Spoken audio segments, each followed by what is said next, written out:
কিডনিত পাথৰ হ'লে আপোনালোকে কেনেকুৱা ধৰণৰ খাদ্যবস্তু এভয়েড কৰিব লাগে বা খাব নালাগে এই প্ৰশ্নটোৰ উত্তৰ যদি বিচাৰে তেনেহ'লে আপোনালোকে জানিব লাগিব যে কিডনি ষ্টনটো আসলতে কিহেৰে গঠিত হয় আমি যদি ম্যাক্সিমাম কিডনি ষ্টনৰ গঠনটো চাওঁ আমি চাম যে তাত কি হয় ক্যালসিয়ামেৰে গঠিত হয় ক্যালসিয়াম অক্সালেটো থাকিব পাৰে কিছুমানৰ ক্ষেত্ৰত স্ট্ৰোভাইট দেখা যায় বহুত কম আৰু সো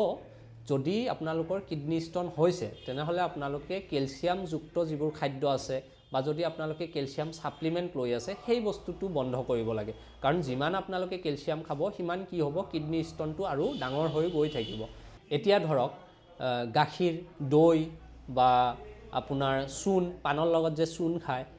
কচু এনেকুৱা ধৰণৰ বস্তুত কি হয় ক্যালসিয়াম থাকে সো একেটা বস্তু আপোনালোকে খাব নালাগে লগতে আপোনালোকে বিলাহী খাব নালাগে আৰু হোমিওপ্যাথিক ঔষধ ললে তাৰ লগত আপোনালোকে টেঙা খাব নালাগে টেঙা খালে হোমিওপ্যাথিক ঔষধৰ কামটো আৰু স্লো হৈ যায় আৰু লগতে আপোনালোকে কল খাব নালাগে আৰু যদি ক্যালসিয়াম কিবা সাপ্লিমেন্ট লৈ আছে আপোনালোকে সেই সাপ্লিমেন্টটো বন্ধ কৰিব লাগে বাকি সকলো ধৰণৰ খাদ্যই আপোনালোকে খাব পাৰে যদি পেছাবৰ খুব বেছি জ্বলাপুৰা থাকে হেতু ক্ষেত্ৰত হয়তো আমি ৰেড মিটটো কেইদিন মানৰ কাৰণে খাবলৈ মানা কৰো আদাৰৱাইজ আপোনালোকে সকলোখিনি খাদ্য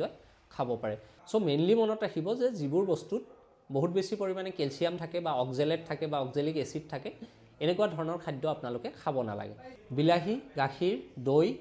কচু চূণ আৰু লগতে নেমু টেঙা যদিহে হোমিওপ্যাথিক ঔষধ লয় ইনে নেমু টেঙাটো কিন্তু আপোনাৰ কিডনি ষ্টনৰ কাৰণে বেয়া নহয় হোমিওপ্যাথিক মেডিসিন লৈ থকা সময়তহে হেতু বেয়া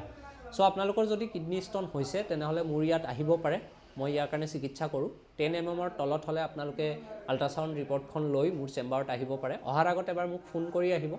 মই মাহত 25 দিন মান চেম্বাৰত থাকো বাকি 5 দিন মই গুৱাহাটীত থাকো যাতে ঘূৰি যাব লগিয়া নহয় সেই কাৰণে অহাৰ আগত সদায় এবাৰ মোক ফোন কৰি আহিব আশা কৰো আপোনালোকে বস্তুখিনি বুজি পাইছে যদি ভিডিওটো ভাল লাগিছে তেনেহলে লাইক আৰু শেয়াৰ কৰিব চেনেলটো বা পেজটোলে যদি প্ৰথমবাৰৰ বাবে আহিছে তেনেহলে এটো